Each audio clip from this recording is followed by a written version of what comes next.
Si j'étais témoin de mariage en 2025, voici exactement ce que je ferais pour aider les mariés.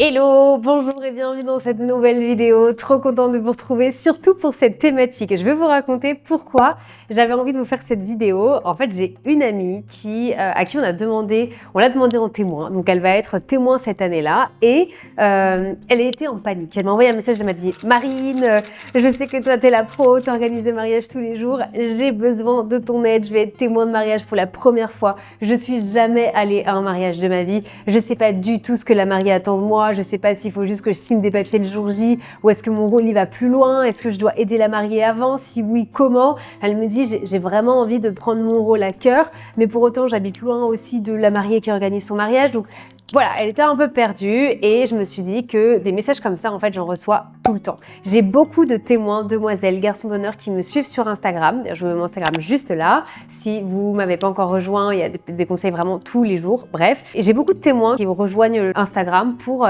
avoir plein d'informations, parce qu'ils prennent vraiment leur rôle à cœur et ça, on y reviendra un petit peu plus tard. Donc aujourd'hui, j'avais envie de faire cette vidéo un peu sympa, de façon un peu spontanée pour vous dire comment est-ce que moi, si avec tous les mariages que j'organise grâce au coaching, comment organiser mon mariage de A à Z sans wedding planner, qu'est-ce que je ferais pour vraiment épauler la future mariée? Je fais une petite pause pour vous dire que je suis trop contente. Il y a un nouveau e-book, j'ai un cadeau pour vous parce que je vous l'avais un peu promis sur une vidéo YouTube, donc je vous en parle dans cette vidéo. Je vous avais dit en début d'année quand je vous parlais des tendances que je vous avais demandé si vous aimeriez que je vous fasse des tableaux Pinterest avec toutes les tendances 2025. J'ai fait mieux que ça, je vous ai repris plein de tableaux que j'ai mis dans un e-book et je vous ai mis des conseils d'utilisation, de comment les appliquer, de comment pouvoir les intégrer à votre mariage. Donc je vous mets le lien, c'est totalement gratuit, j'espère que ça vous aidera et que vous pourrez trouver votre bonheur avec un côté plus visuel que la vidéo que j'ai faite. Donc voilà, bref, je ferme cette parenthèse et on revient à la vidéo et je vais commencer avec quelque chose de très important. Si tu es une future mariée, je te conseille de partager cette vidéo à tes témoins, demoiselles d'honneur, garçons d'honneur, et si tu es une témoin, peut-être la partager à toute la team d'honneur, peut-être que vous pouvez vous faire une soirée à regarder cette vidéo, ça pourrait être super sympa. Point numéro 1, si j'étais témoin en 2025, je pense que j'aiderais sans vouloir contrôler. C'est oui, on a un rôle qui est important, oui, on va nous demander notre avis, mais c'est pas notre mariage. Et ça, c'est super important de connaître un peu cette limite-là. Donc, de vouloir être investi, de partager des infos, de partager des bonnes idées, de partager des inspirations, c'est génial, mais il faut comprendre que c'est pas notre mariage. Donc, en fait, il faut avoir ce côté de compréhension de qu'est-ce qu'elle veut? Et ça, on y reviendra un petit peu plus tard. Mais qu'est-ce qui est important pour elle? Vous savez, c'est comme les cadeaux un peu des fois à Noël où on reçoit des cadeaux où on se dit mais je sais pas du tout pourquoi on va faire ça parce que j'aime pas du tout. Mais par contre, j'ai plutôt l'impression qu'elle l'a choisi pour elle parce que c'est le cadeau qui finalement va très bien à la personne qui l'a choisi. Je sais pas si vous voyez un peu ce genre de choses. Bah, là, on va utiliser un peu la même façon de penser et de se dire que c'est pas parce que toi, donc moi en tant que témoin 2025, je n'aime pas ce genre de mariage, je sois pas forcément alignés avec les couleurs, avec les choix, avec les décisions qu'ils vont prendre, que du coup, je vais me mettre un petit peu en retrait. Ou je vais pas essayer d'aller imposer mes choix parce que moi, je rêve d'un mariage de cette façon-là, donc je vais dire à la mariée, mais non, il faut que tu fasses ça, c'est ultra tendance, je le vois partout, je le vois sur Instagram. Voilà, donc c'est surtout ça en fait, c'est aider.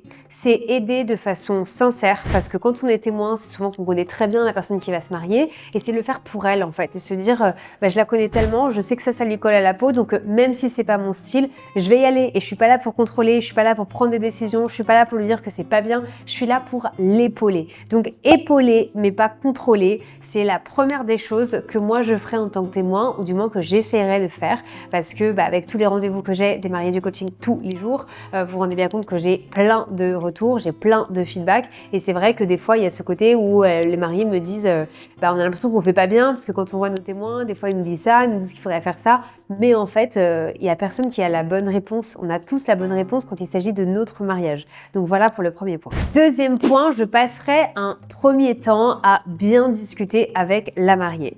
vu que en tant que témoin, des fois il y a des témoins qui n'y connaissent rien au secteur du mariage, qui sont pas mariés eux-mêmes, donc qui sont pas encore passés par cette grande étape de vie, je pense que le premier point, c'est de vous asseoir et de comprendre un peu ce qu'elle va vivre, cette personne, sur les prochains mois et cette mariée. Comment elle va s'organiser, à quel rythme elle va le faire, qu'est-ce qui est important pour elle, comment on organise un mariage en fait, est-ce qu'on peut voir un rétro-planning, c'est vraiment s'intéresser, c'est prendre le temps de discuter, de comprendre comment ça se passe l'organisation, comment eux ils vont s'organiser et quel style de mariage ils veulent en fait. C'est un peu comme un premier rendez-vous que moi je ferais avec des mariés où j'essaie de comprendre ce qui est important pour eux, là où il va y avoir les priorités, ce qui va être moins important, peut-être les enjeux, leurs peurs, leurs appréhensions, pardon. Et comme ça va me permettre de vraiment pouvoir moi les accompagner après. C'est un peu j'appliquerai un petit peu la même méthode si j'étais témoin. Je passerai déjà un premier moment à bien discuter, à bien poser les bases pour comprendre vraiment dans quelle aventure je m'embarque et dans quelle aventure les mariés s'embarquent surtout. Ensuite, 3, je me rapprocherai de ce secteur-là. Donc je vous l'ai dit au début, j'ai de plus en plus de témoins aussi qui me suivent sur Instagram. Alors je dis pas qu'il faut forcément suivre mon compte, même si vous allez trouver aussi plein de conseils. J'essaie de toujours partager des inspirations, des tendances. Enfin, je suis vraiment ce qui se passe en ce moment et actuellement. C'est vraiment le gros point sur lequel je vais me focaliser sur Instagram, parce que vous avez des conseils absolument tous les jours. Donc je pense que je m'intéresserai à certains comptes, que ce soit des blogs, que ce soit en France ou à l'étranger. Enfin voilà, des blogs qui vous disent quelque chose, des blogs qui vous appellent comme ça, où vous dites ah ouais c'est intéressant, parce que vous allez avoir besoin d'un peu de connaissances en fait. C'est difficile d'aider quelqu'un quand on a zéro connaissance. Donc j'irai vraiment m'intéresser à ce secteur. J'irai regarder du contenu, écouter des podcasts, je m'abonnerai à des comptes Instagram, je regarderai des TikTok, j'irai voir sur Pinterest. Enfin, le format qui vous correspond le mieux, mais en tout cas, je mettrai un premier pied dans ce secteur pour avoir quelques connaissances. Ensuite, si j'étais témoin en 2025, je gérerais mon planning avec la mariée avec un peu d'avance, parce que ce qui revient le plus en ce moment, c'est ouais, mais je suis témoin, j'habite loin de la mariée, ou j'ai un travail de dingue, je rentre il est hyper tard le soir, j'ai pas le temps, je sais pas quand je vais la voir, je sais pas si là la semaine prochaine elle a son siège d'Europe, est-ce que je vais pouvoir y aller, je ne sais pas tout ça. En fait, on a tous un peu, on se cache tous derrière des excuses. Bon alors c'est vrai, hein, on a des rythmes qui sont hyper chargés, mais en fait on se rend compte que pour des événements qui sont très importants, on arrive à se dégager un petit peu de temps. Moi, pour ce qui est vraiment important dans ma journée, même quand j'ai des journées de malade, j'ai ce temps de sport en fait où je l'enlève pas, ce temps de sport. Et donc je me rends bien compte que ça c'est parce que c'est ma priorité. Donc tout est question de priorité dans la vie. Et donc je pense que quand on est témoin, c'est un grand rôle quand même qu'on a. C'est un rôle dont on se souviendra toute notre vie. C'est un rôle où on va accompagner quelqu'un dans l'une des plus belles journées de sa vie. Donc je me dégagerai un petit peu de temps, mais avec de l'avance, parce que sinon si on fait tout au dernier moment, c'est là où du coup finalement on arrive à la fin puis on n'a pas le temps, on peut pas y aller, on n'a pas prévu, il n'y a pas de train, c'est trop cher. Enfin voilà, il y a toutes les excuses du monde qui vont revenir. Donc je me poserai encore une fois avec la mariée puis je dirai ok, dans tout ce que tu as à faire là, tout ce qu'on a vu aujourd'hui, où est-ce que tu aimerais que je sois présente? Par exemple, c'est les sièges d'Europe, tu penses les caler à peu près à quel moment?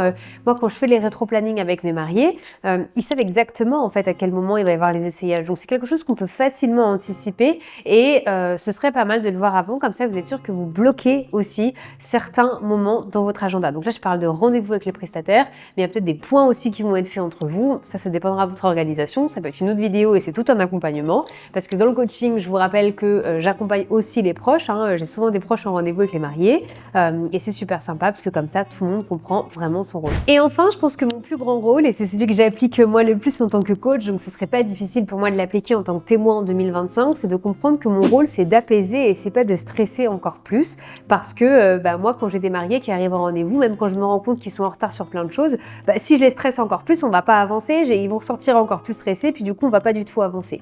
Donc plutôt que d'être sur la défensive ou de dire ouais mais non là tu te stresses trop, là c'est n'importe quoi, là tu fais mal ça, ouais t'es complètement en retard, je sais pas comment tu vas faire, c'est plutôt aller essayer d'avoir ce rôle de pouvoir l'apaiser, de pouvoir la rassurer, parce que sinon c'est pour ça en fait qu'on a une team d'honneur, c'est pour ça qu'on a des personnes sur lesquelles on a besoin de s'appuyer. Donc il y a un grand rôle aussi qui est un peu de soutien moral qui est très très très très important. C'est pour ça que je développe le podcast Wedding Stories by Marine, où c'est un podcast qui est vraiment focus sur le mindset pour le mariage, parce que ça occupe une énorme place des préparatifs, et je pense que une mariée, ce qu'elle a besoin, c'est que quand elle peut pas trouver le soutien auprès de son compagnon parce que c'est pas du tout le moment, parce qu'ils sont en désaccord, parce que voilà, ça on aime bien le retrouver chez les copains, chez les proches, et je pense que c'est vraiment l'un des rôles les plus importants en tant que témoin de mariage. Je ne sais pas ce que vous en pensez. Est-ce que vous rajouteriez quelques petits conseils supplémentaires? Mettez-les moi en commentaire. En tout cas, moi, c'est vraiment ce qui me venait à l'esprit quand j'ai réfléchi à, ok,